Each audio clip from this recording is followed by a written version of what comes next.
ہمارے حدیث میں تو نہیں ہے، تو چپ کے پڑھتے رہنا۔ تو ابا فرماتے تھے کہ ہم حج میں پہنچے اور طواف کر رہے تھے مولانا یوسف رحمۃ اللہ علیہ کے ساتھ، اور وہ ہمارے آگے آگے طواف کر رہا تھا،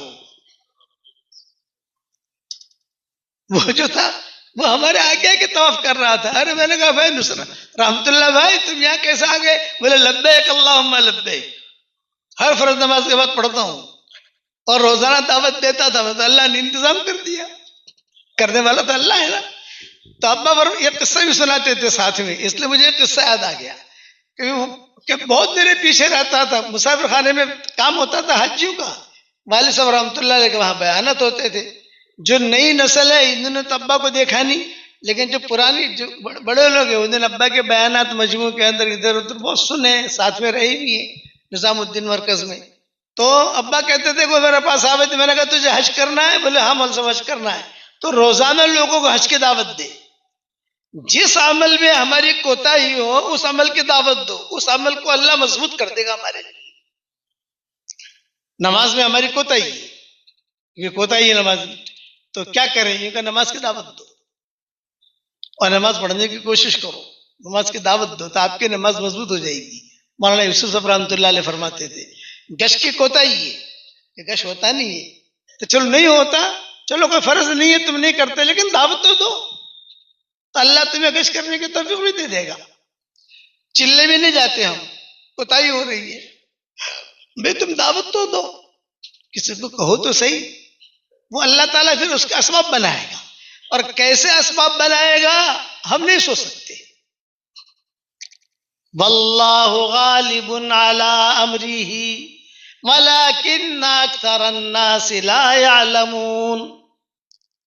اللہ کہتے ہیں ہمارا معاملہ غالب ہے، لوگ نہیں سمجھتے۔ لا یعلمون اے لا یفقہون، مفسرین نے لکھا ہے سمجھتے نہیں یہ لوگ، جانتے بھی نہیں سمجھتے بھی نہیں۔ تو حضور صلی اللہ علیہ وسلم نے فرمایا کہ وہ آدمی نے یہ عمل شروع کر دیا، وہ صحابی نے پوچھا بھی کیا رہا تمہارا؟ تو فرمایا کہ حضرت اللہ نے بہت برکت دی، اتنی برکت دی کہ اب مجھے اس کے رکھنے کی جگہ بھی نہیں ملتی۔ یہ رزق حلال کے دروازہ کشادہ کرنے کا نبوی نسخہ ہے۔ بسم اللہ الرحمن الرحیم۔ رزق حلال کے دروازے کشادہ کرنے کا نبوی نسخہ، جسے حلال روزی چاہیے اور بہت زیادہ چاہیے۔ میں نے وعدہ کیا تھا کل کے سبق میں 499 میں کہ حلال روزی اور حلال بھی ہو اور بہت زیادہ ہو، اس کا یہ نبوی نسخہ ہے۔ پہلے حدیث شریف جو ہے وہ دھیان سے سنیے، میں صرف ترجمہ پڑھتا ہوں، عربی متن نہیں پڑھتا۔ امام مالک رحمۃ اللہ علیہ نے حضرت عبداللہ ابن عمر رضی اللہ تعالی عنہما سے روایت کیا ہے کہ ایک روز ایک آدمی حضرت محمد صلی اللہ علیہ وسلم کے دربار میں حاضر ہوا اور عرض کیا کہ یا رسول اللہ صلی اللہ علیہ وسلم، دنیا نے میری طرف سے پیٹھ پھیر لی ہے اور منہ بھی پھیر لیا ہے، یعنی برکت نہیں ہوتی، مال نہیں ملتا، روزی نہیں ملتی، کشادہ نہیں ملتی۔ تو حضرت محمد صلی اللہ علیہ وسلم نے اس آدمی کو کہا کہ فرشتوں کی جو نماز ہے اور اللہ کی مخلوق کی جو تسبیح ہے تو اس سے کیوں غافل ہے؟ اسی تسبیح کے بدلے ساری مخلوق کو، چرندوں کو، پرندوں کو، مچھلیوں کو، سب کو اسی کے صدقے ان سب کو روزی دی جاتی ہے۔ جب صبح صادق ہو، طلوع ہو، یعنی فجر کی اذان ہو جائے، صبح یہ تسبیح 100 بار پڑھا کرو، 100 مرتبہ پڑھا کرو، یہ فرمایا۔ پھر فرمایا تسبیح بتائی، اب تسبیح میرے ساتھ پڑھ لیجئے، کیا جملے پڑھنے ہیں، بس جو جملے میں کہوں وہی پڑھنا، وہی لکھنا، آگے پیچھے مت بڑھانا۔ سبحان اللہ و بحمدہ سبحان اللہ العظیم، استغفر اللہ، بس اتنا پڑھنا ہے۔ سبحان اللہ و بحمدہ، سبحان اللہ العظیم، استغفر اللہ۔ حضرت محمد صلی اللہ علیہ وسلم نے آگے ارشاد فرمایا، تأتیک الدنیا صاغرہ، دنیا تیرے پاس ذلیل ہو کر آئے گی۔ بس وہ صحابی نے حضور صلی اللہ علیہ وسلم کا یہ ارشاد سنا اور واپس آتے ہی جو ہے یہ پڑھنا شروع کر دیا۔ بس اس میں دو چیزیں ہیں، 100 مرتبہ پڑھنا ہے ایک، دوسرا صبح صبح پڑھنا ہے۔ یہ خبر رکھنا، جو حدیث میں جملے ہیں، ایک صبح صبح، جیسے صبح صبح مائیں بہنیں چائے بنانی شروع کرتی ہیں تو اس میں جو ہے صبح صبح اپنا کرنا شروع کر دے۔ بعض جگہوں پر صبح صبح لسیاں بناتی ہیں خواتین، تو پڑھنا شروع کر دیں۔ اس میں فجر کی سنت اور فرض کے درمیان پڑھنا یہ حدیث میں نہیں آتا ہے، لیکن ہمارے مشائخ جو ہیں یہ لوگوں کو کہتے تھے کہ وہ وقت زیادہ اچھا ہے، اس لیے فجر کی سنت کے بعد پڑھو۔ لیکن فجر کی سنت کے بعد اگر آدمی نہیں پڑھ سکتا، فجر کی نماز کے بعد بھی پڑھ لے تو بھی حرج کی بات نہیں ہے، یا فجر کی سنت سے پہلے پڑھ لے تو بھی حرج کی بات نہیں ہے، یہ ذہن میں رکھنا۔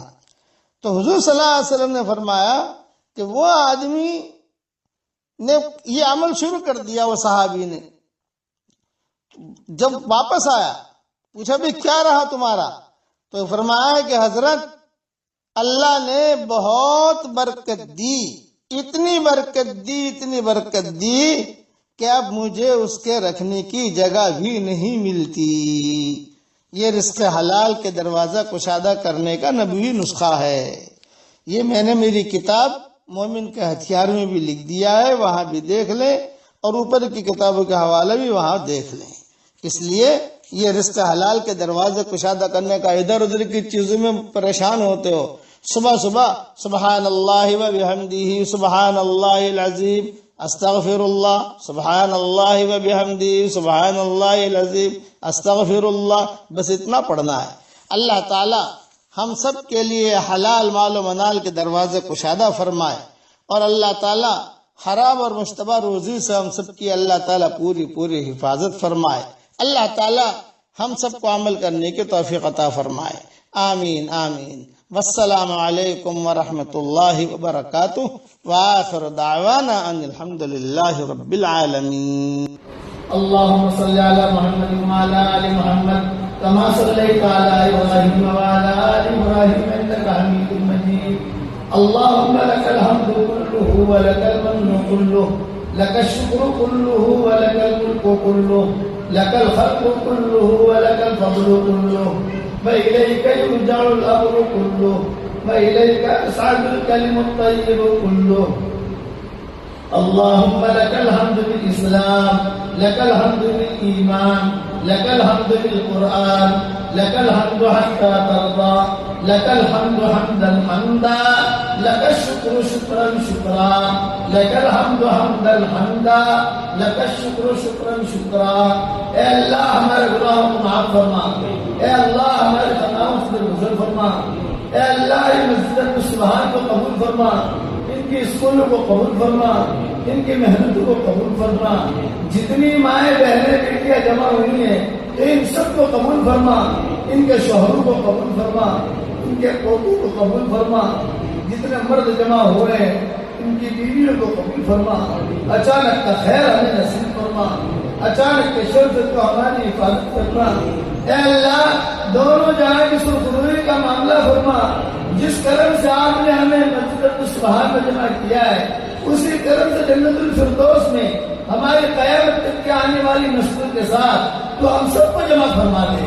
اے اللہ ہمارا کھویا ہوا دین واپس دے دے، ہمارا کھویا ہوا قرآن واپس دے دے، ہماری کھوئی ہوئی عزتیں واپس دے دے۔ اے ہمارے پیارے اللہ، میری تشکیل پر جو روزانہ 313 مرتبہ سورہ اخلاص پڑھے اور 313 مرتبہ درود شریف پڑھے اور 313 مرتبہ استغفار پڑھے اور روزانہ 1 مرتبہ سورہ فاتحہ پڑھے بسم اللہ الرحمن الرحیم کے ساتھ، اے اللہ اس کی ساری دعاؤں ساری پریشانیوں کو دور فرما اور اس کو دنیا میں بھی جنت دے، مرنے کے بعد بھی جنت دے۔ اے اللہ اتنا بڑا مجمع جمع ہوا ہے، اس میں جوان عبادت گزار بھی ہے، اس میں اے اللہ بوڑھے بھی ہیں، سفید بال والے بوڑھے بھی ہیں، معصوم بچے بچیاں بھی ہیں۔ یہ مجمع اگر اسلام میں کسی کریم کے دروازے پر چلا جائے، صرف 1 روپے کی بھیک مانگے، اس کریم کے لیے روپیہ دینا جتنا آسان ہے، اس سے زیادہ تیرے لیے ہدایت کا دینا آسان ہے۔ اے اللہ ہماری جھولیوں کو ہدایت سے بھر دے، ہماری جھولیوں کو امن و امان سے بھر دے، پورے بنگلور والوں کو قبول فرما، بنگلور کے ذرہ ذرہ کو قبول فرما، ایک ایک اینٹ کو قبول فرما، رحمت کی چادریں انہیں پہنا دے، مغفرت کی چادریں انہیں پہنا دے، زہد کا لباس پہنا دے، تقوی کا لباس پہنا دے، ہمارے سفر کو تیری انتہا قبول فرما۔ اے اللہ ہمارا نام اگر آپ نے سعید میں لکھا ہو تو ہمارا نام انہیں میں لکھے رکھیے، اور اگر آپ نے ہمارا نام شقی اور بدبختوں میں لکھا ہو تو ہمارا نام ان کی فہرست میں لکھا دینا، اور نیک لوگوں کے فہرست میں ہمارا نام لکھ لینا۔ لکھنا بھی آپ کا کام ہے، لکھانا بھی آپ کا کام ہے، لوح قلم بھی آپ کے پاس ہے، سعداء میں ہمارا نام نکلے۔ اے اللہ تیرے دروازے پر یہ بچیاں آئی ہیں، یہ بیٹیاں آئی ہیں، یہ بھائی آئے ہیں، اے اللہ اگر تو نے اپنے دروازے سے دھکا دے دیا تو تو ہی بتا تیرے دروازے کے علاوہ کون سا دروازہ ہے؟ اے اللہ تیرے دروازے کے علاوہ کون سا دروازہ ہے؟ سارے دروازے بند ہو چکے ہیں، صرف تیرا دروازہ کھلا ہوا ہے۔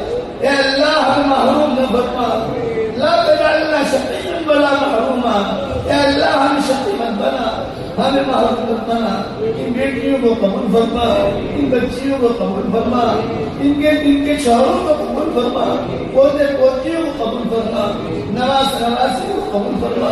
یہاں بھی اسکول کا نظام چل رہا ہے یا یہ چلا رہے ہیں، اے اللہ اس کو بے انتہا قبول فرما، بری نظر سے حفاظت فرما، ان کو بہترین اعمال انصار عطا فرما۔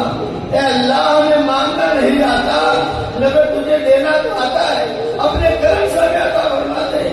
اس مجلس میں سے اٹھ کر ہم جب گھروں پر جا رہے ہوں، تیرے آسمان پر اعلان ہو رہا ہو، کھڑے ہو جاؤ، تمہارے گناہوں کو نیکیوں سے بدل دیا گیا۔ اے اللہ تیرا کوئی پارٹنر نہیں ہے، تیرا کوئی شریک نہیں ہے، تیرا چاہ لینا کافی ہے۔ اے اللہ ہم سب کی ہدایت کے فیصلے فرما دے، ہماری جھولیوں کو امن و امان سے بھر دے، برکتوں والی بارشیں ہمیں عطا فرما، برکتوں والی روزیاں ہمیں عطا فرما، بہترین اعمال انصار ہمیں عطا فرما۔ اے اللہ وہ چیزیں جس کا لینے کا ارادہ کرتے ہیں مگر آپ ہمیں دینا نہیں چاہتے، اس کی محبت ہمارے دلوں سے نکال دے، اس کا خیال نکال دے، اس گلی میں آنے جانے کو ختم فرما دے، اور وہ چیزیں جس کا لینے کا ارادہ نہیں کرتے مگر آپ ہمیں دینا چاہتے ہیں، اے اللہ اس کی محبت ہمارے دلوں میں ڈال دے، اور اس گلی میں آنا جانا ہمارے لیے بہت آسان فرما، بہترین اعمال انصار عطا فرما۔ جتنی بیٹیاں جمع ہوئی ہیں اور جتنے بھائی جمع ہوئے ہیں، جتنی بھائی جمع ہوئی ہیں، ہم سب کی قیامت تک کے آنے والی نسلوں کو تو قبول فرما، ہم سب کی قیامت تک کے آنے والی نسلوں کو تو قبول فرما۔ اے اللہ یہ میری آواز، یہ میری دعا دنیا میں جہاں جہاں پہنچے اور وہ آمین کہیں، ان کی آمین کو بھی قبول فرما۔ جن کے لڑکے اور لڑکیاں شادی کے لائق ہیں، غیر شادی شدہ ہیں، بہترین جوڑوں کا انتظام فرما، جو بے اولاد ہو نئے سال اولاد بھی نصیب فرما، جن کا اولاد ہے مگر نافرمان ہے ان کی نافرمان اولاد کو فرما بردار بنا۔ اے اللہ دونوں جہاں کی ذلت و رسوائی سے ہماری حفاظت فرما۔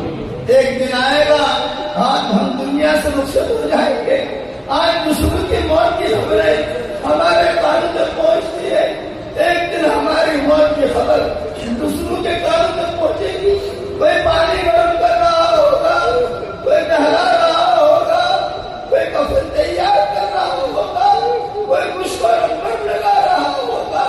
اے اللہ زبانوں پر تالے لگ جائیں گے، گھڑیاں نکال دی جائیں گی، بہترین قسم کے زیورات نکال دیے جائیں گے، انگوٹھیاں نکال دی جائیں گی، کان کی بالیاں نکال دی جائیں گی۔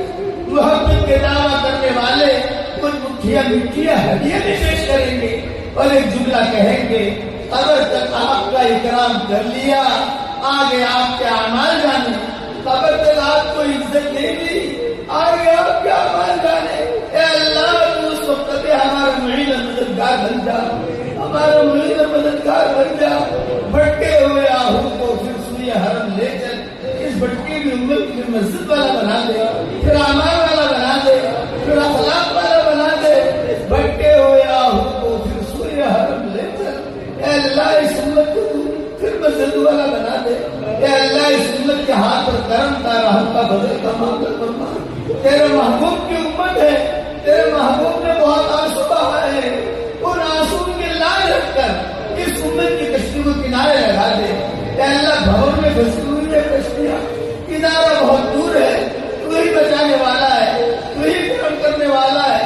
اے پہاڑوں کے وزنوں کو جاننے والے، اے سمندروں کے پیمانوں کو جاننے والے، اے کرنے کے بچے کو اس کے گھونسلے میں روزی پہنچانے والے، اے وہ پاکزاد ہماری آنکھیں تجھے نہیں دیکھ سکتی، تیری آنکھ ہر وقت ہمیں دیکھتی ہے، تو ہمارے قریب ہے۔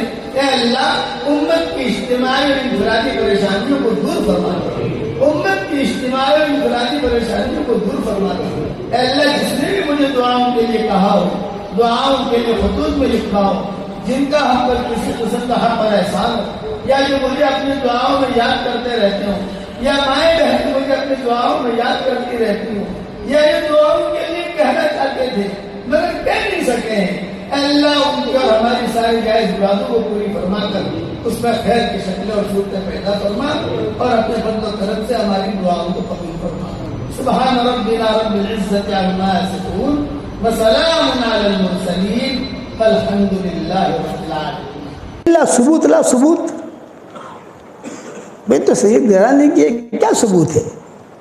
کوئی رستے میں چلتے چلتے کہہ دے میں سید گھرانے کہوں تو ایسا تو مانا نہیں جاتا، کوئی ثبوت ہوتا ہے، تیرے پاس سند ہو، تیرے پاس ثبوت ہو، تیرے پاس کوئی دلیل ہو تو لا۔ تو اس لڑکی نے کہا کہ میں ثبوت کہاں سے لاؤں، سارا گھر ہی اجڑ گیا میرا، میرے پاس کوئی ثبوت نہیں ہے۔ تو اس بات سے وہ جو امیر تاشقند تھا اس نے کہا کہ میں مدد نہیں کرتا، تھا مسلمان، خیر اس کے گھر پر آئی لیکن خیر کی قدر نہیں کی اس نے، وہ لڑکی چلے گئی۔ اسے کے بنگلے کے سامنے ایک مجوسی کا بنگلہ تھا ایرانی، وہاں گئی، دستک دی، وہ نکلا، سیٹھ نکلا، آپ بہن کیوں آئی ہو؟ یہ فرمایا کہ میں جو ہے سید گھرانے کی ہوں اور بہت حالات میں آئی ہوں اور آپ میری مدد کریں۔ تو اس نے کہا اچھا تم سید گھرانے کی ہو، بنت رسول حضور صلی اللہ علیہ وسلم کی بیٹی؟ ہاں، ارے آ جاؤ، بہت اکرام کیا، حالانکہ وہ مجوسی تھا، وہ امیر جو تھا وہ مسلمان تھا اور یہ مجوسی تھا، لیکن صاف دل کا تھا، معاملات کا کلیئر تھا۔ تو چنانچہ کتابوں میں لکھا ہے کہ دیکھو یہ 3 کمرے جو ہے وہ تیرے ہیں، تیری بچوں کے، تو آرام سے رہے جب تک تو زندہ رہے اور تیرے بچے زندہ رہے، تب تک تو رہے یہاں پر، میری طرف سے اجازت ہے، کھانا پینا سب تجھے مل جائے گا، فکر مت کرنا۔ خیر لڑکی خوش ہو گئی کہ اس مسلمان نے مدد نہیں کی، یہ مجوسی نے مدد کی۔ رات کو وہ جو امیر تاشقند تھا یہ سویا، اس نے خواب میں دیکھا کہ جنت سجی ہوئی ہے، لدی ہوئی ہے، اور حضور صلی اللہ علیہ وسلم اس جنت کی چابی لے کر باہر کھڑے ہیں۔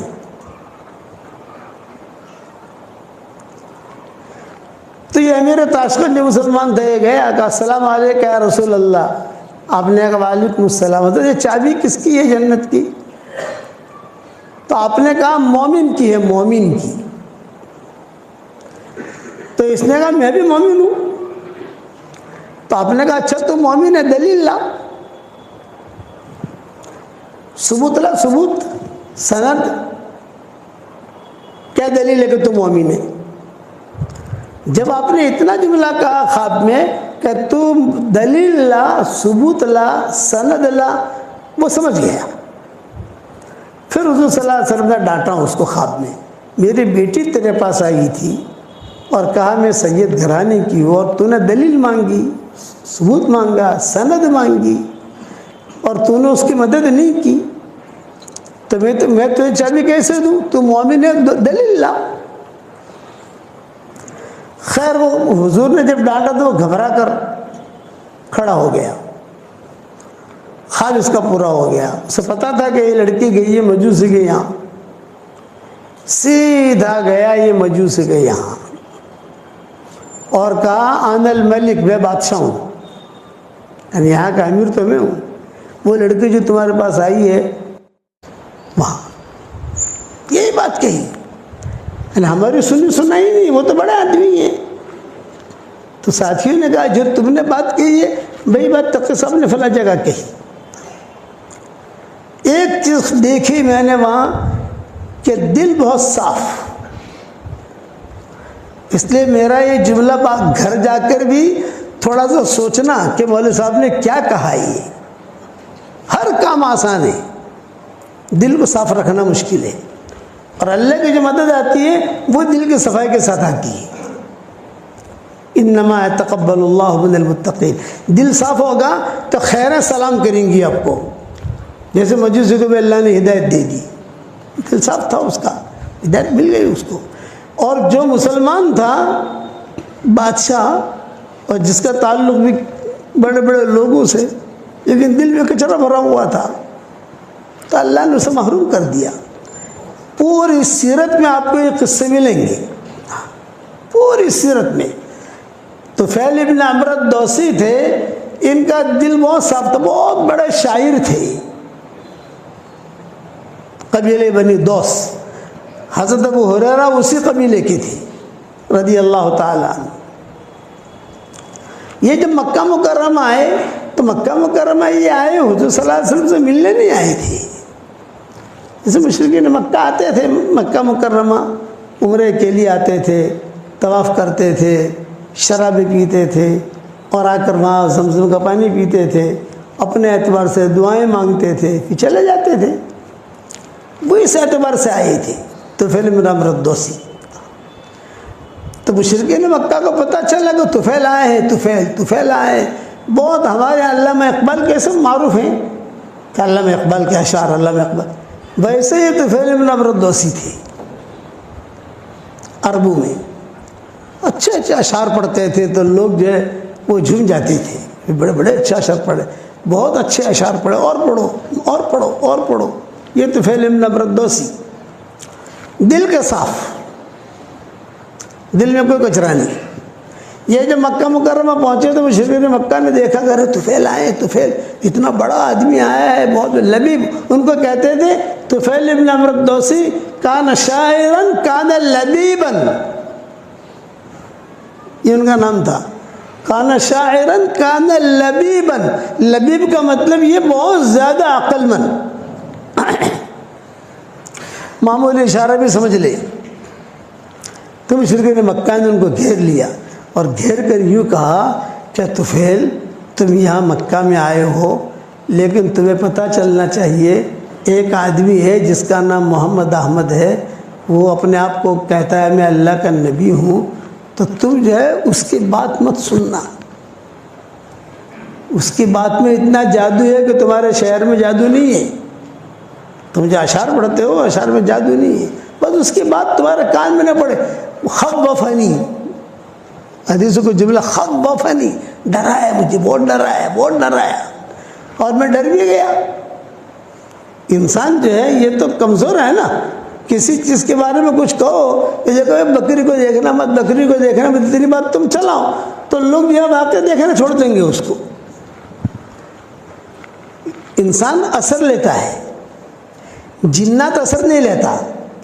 انسان جلد باز ہے، جنات جلد باز نہیں ہے۔ انسان جھگڑالو ہے، جنات جو جھگڑالو نہیں ہے۔ اسی لیے قرآن میں کہا وَكَانَ الْإِنسَانُ أَكْثَرَ شَيْءٍ جَدَلًا، انسان جھگڑالو۔ جنات کے بارے میں اللہ نے نہیں کہا یہ جھگڑالو ہے۔ وَكَانَ الْإِنسَانُ عَجُولًا، انسان جلد باز ہے۔ اِذَا مَسَّهُ الشَّرُّ جَزُوعًا، وَإِذَا مَسَّهُ الْخَيْرُ مَنُوعًا، یہ انسان کی صفت بیان کی ہے، جناتوں کی صفت بیان نہیں کی کہ ان کے یہاں جلد بازی نہیں ملے گی، ان کے یہاں جھگڑا نہیں ملے گا، بتھم بتھا تھوڑی بہت تو ہوگی، لیکن ہماری طرح جھگڑے نہیں ہوں گے کہ اس کو قتل کر دے، اس کو قتل کر دے، اس کا مال ہڑپ کر جاوے، اس کا مال ہڑپ کر جاوے، یہ چیز نہیں، اپنی زندگی گزاریں گے وہ۔ تو یہ انسان کے بارے میں کہا وَكَانَ الْإِنسَانُ أَكْثَرَ شَيْءٍ جَدَلًا، ان لوگوں نے جو مکہ والوں سے اتنا ڈرایا تو فیل بن عبرت دوسی کہتے تھے کہ مجھے اتنا ڈرایا یار، میں نے کبھی کسی کی برائی اتنی سنی نہیں جتنے انہوں نے حضور کے کیے۔ اور پھر اتفاق ایسا ہوا کہ حضور صلی اللہ علیہ وسلم تشریف لائے حرم میں اور آپ نے نماز کی نیت باندھ دی تو مشرکین مکہ نے کہا دیکھ وہ کھڑے ہیں، وہ ہے محمد، وہ بات مت سننا، وہ کھڑے دیکھ۔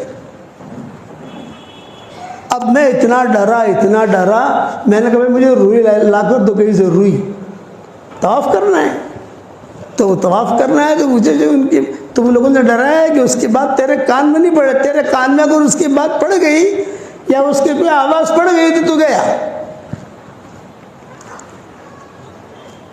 تو طفیل بن عبرت دوسی کہتے تھے میں نے روئی لی اور روئی لے کر اپنے دونوں کانوں میں ڈالی اور میں نے بیت اللہ کا طواف شروع کیا، خدا کا کرنا، بیت اللہ کا طواف شروع کیا تو حضور صلی اللہ علیہ وسلم جہاں نماز پڑھتے تھے وہاں قریب جب پہنچتا تو زور سے ہوا آتی اور وہ ہوا دونوں روئی نکالتی تھی۔ 7 چکروں میں ایسا ہوا کہ جہاں قریب جاؤں تو دونوں روئی جو ہے وہ ہوا نکال دے اور حضور کے قریب سے گزروں تو کچھ نہ کچھ سمجھ گئے نا، آواز کان میں پڑ جاوے اور بھاگ کر جا کر روئی لوں، پھر سے ٹھوسوں یہ کروں، لیکن جہاں حضور کے قریب جاؤں تیز ہوا آوے اور ہوا جو ہے وہ ہوا آ کر فوراً روئی نکل جائے۔ تو میں نے یہ سوچا، تو طفیل بن عبرت دوسی کہتے تھے صاف دل کے آدمی تھے، کچرا نہیں تھا۔ آج آپ لوگ نیت کرو کہ ہمیں ہمارے دلوں کو صاف رکھنا ہے اور بہت تنہائی میں بیٹھ کر یہ میرا مضمون سوچنا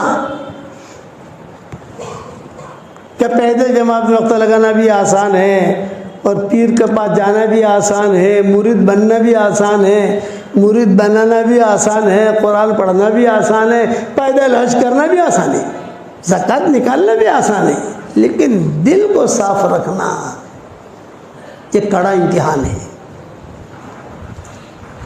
بہت سخت امتحان ہے۔ اذ ختم اللہ علی قلوبہم وعلی سمعہم وعلی ابصارہم غشاوہ، پہلے دل لائے، فی قلوبہم مرض فزادہم اللہ مرضا، دلوں کے اندر بیماریاں تھی تو بیماری کو اللہ نے اور بڑھا دیا۔ تو طفیل بن عبرت دوسی کہتے تھے میں نے جب طواف پورا کر لیا تو میرے دل میں یہ بات آئی کہ یار طفیل تو بہت بڑا شاعر ہے، لبیب ہے، سمجھدار ہے، ذرا محمد سے بات تو کرو۔ بیٹھ گئے حضور کے پاس اور حضور صلی اللہ علیہ وسلم سے کہا کہ آپ کون ہیں، کیا چاہتے ہیں، آپ کے گھر والے، آپ کے سب رشتہ دار یہ سارے کے سارے آپ کی مخالفت کرتے ہیں۔ آپ نے فرمایا میں کچھ نہیں چاہتا۔ حضور صلی اللہ علیہ وسلم نے قرآن کی آیتیں پڑھنی شروع کی۔ قرآن تو قرآن ہے،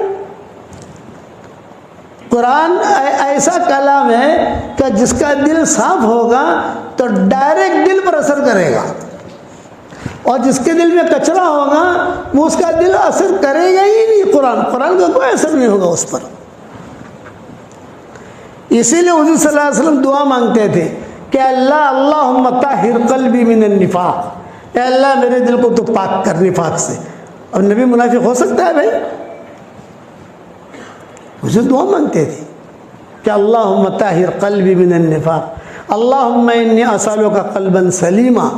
آپ نے فرمایا جب لوگ مال بہت جمع کریں نا، یہ صحیح حدیثوں میں آتا ہے، صورت میں آج کل مال بہت آ رہا ہے نا بھائی، ارے ہاں تو کہو یار، کتنا ہم کو بھی تو انداز لگتا ہے، ہم گلی میں داخل ہوتے ہیں سمجھ جاتے ہیں کتنا اوپر جا رہا ہے کتنا نیچے آ رہا ہے، ساری دنیا میں جاتے ہیں۔ تو جب مال لوگ بہت جمع کریں تو اللہ تعالیٰ سے دل کی صفائی مانگو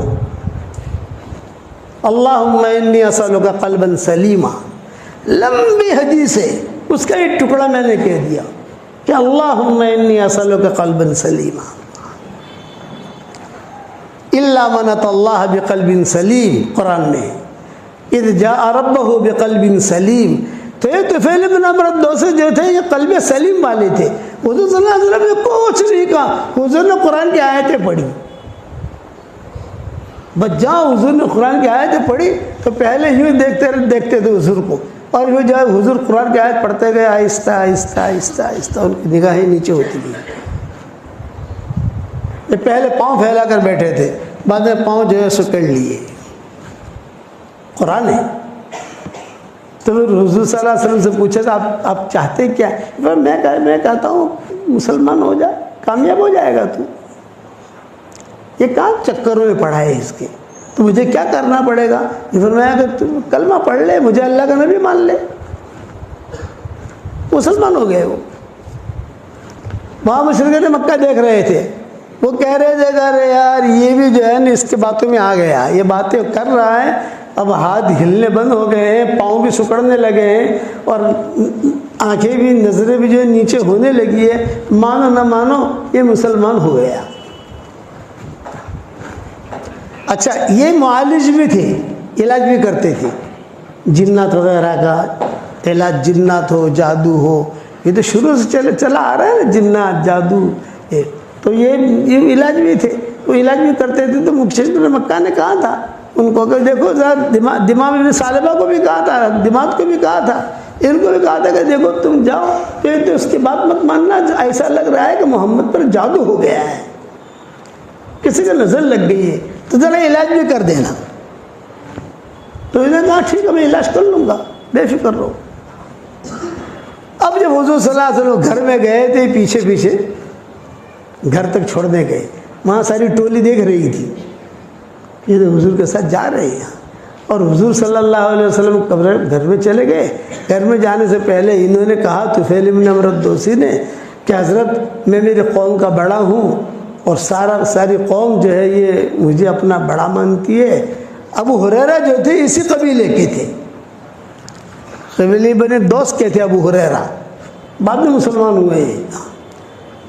اب طفیل بن عمرو الدوسی کو مارنے والے یہ ابو ہریرہ تھے۔ ارے کیا تو اسلام کی بات کر رہے ہیں یہاں پر ہمارے گاؤں میں آ کر؟ یہ اسی قبیلے کے تھے، طفیل بن عمرو الدوسی کے قبیلے کے ابو ہریرہ۔ تو حضور صلی اللہ علیہ وسلم نے فرمایا کہ ہاں تمہارے قوم میں جاؤ اور ان کو اللہ رسول کی طرف دعوت دو، کوئی بات نہیں ہے، تم جاؤ دعوت دینا۔ یہ کہہ کر طفیل بن عمرو الدوسی جو ہے لوٹے تو مشرکین مکہ نے پکڑ لیا۔ ارے طفیل کیا ہوا کیا ہوا؟ یہ فرمایا میں گیا تو تھا ان کے علاج کرنے کے لیے، لیکن انہوں نے میرا علاج کر دیا۔ میں گیا تھا محمد کے علاج کرنے کے، محمد کا علاج کروں، تو انہوں نے میرا علاج کر دیا اور میں مسلمان ہو گیا۔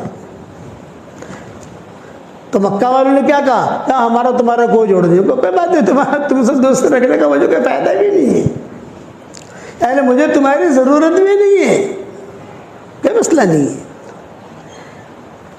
چلتے چلتے انہوں نے ایک بات حضور صلی اللہ علیہ وسلم سے پوچھی تھی، ایک بات، فرمایا حضرت میں اپنے قوم کا بڑا تو ہوں، لیکن ایک مسئلہ ہے، وہ مسئلہ یہ ہے کہ میں وہاں جا کر دعوت دوں گا تو یہ لوگ پوچھیں گے کوئی نشانی بشانی ہے کہ نہیں، کچھ تو آپ دعا کر دیں کہ اللہ تعالیٰ کوئی نشانی دے دے مجھ کو۔ تو حضور نے دعا کے لیے ہاتھ اٹھائی، اللہم اجعل لہ آیہ، اللہم اجعل لہ آیہ، اے اللہ اس کو نشانی دے دے۔ فرشتوں نے آمین کہی، حضور نے آمین کہی، طفیل بن عمرو الدوسی نے آمین کہی، دعا قبول ہو گئی۔ طفیل بن عمرو الدوسی کہتے ہیں میں مشرکین مکہ میں اعلان کر کے نکلا، بھی میں تو مسلمان ہو گیا ہوں، میں تو جا رہا ہوں، اور کوئی بات نہیں۔ اب یہ روانہ ہوئے، اپنے قبیلے میں پہنچے، ان کا قبیلہ پہاڑوں کے بیچ میں رہتا تھا، یعنی ان کے قبیلے میں جانا ہو، داخل ہونا ہو تو جب پہاڑ سے اتر کر پھر نیچے جاؤ آپ تو ان کا قبیلہ ملے گا، سب کے گھر رہتے تھے وہاں، اور چاروں طرف پہاڑیاں۔ جب میں پہاڑی کے اوپر سے نیچے اترا تو اچانک میرے پیشانی سے نور نکلا، یہ تو فعل کہتے تھے. اچانک میں گھبرا گیا، ارے یہ کیا؟ اور میرا جو قبیلہ تھا یہ پورا کا پورا روشن ہو رہا ہے، جہاں دیکھوں وہاں روشنی، جہاں دیکھوں وہاں روشنی، یوں دیکھوں تو یوں روشنی، یوں دیکھوں تو یوں روشنی، یہ دیکھوں تو یوں روشنی. میں گھبرایا. پھر مجھے اچانک یاد آیا کہ ارے حضور صلی اللہ علیہ وسلم نے دعا مانگی تھی نا، اللہم اجعل لہ آیہ، کہ اللہ ایک نشانی دینا ہے اس کو، یہ نشانی ہے. تو میں نے اللہ سے کہا اللہم فی غیر وجہن، یہ حدیث کے جملے ہیں، اللہم فی غیر وجہن. کیا مطلب؟ اے اللہ یہ نشانی ہے، یہ تو میں نے حضور صلی اللہ علیہ وسلم سے کہی تھی، وہی دعا قبول ہوئے، لیکن اللہ پاک یہاں سے میرا یہ نور ہٹا دے، اس لیے کہ اس روشنی کو لے کر، اس نور کو لے کے میں جاؤں گا تو میری قوم کہے گی تو نے اپنا دھرم چھوڑا تھا، تیرا چہرہ بھی بگڑ گیا. باتیں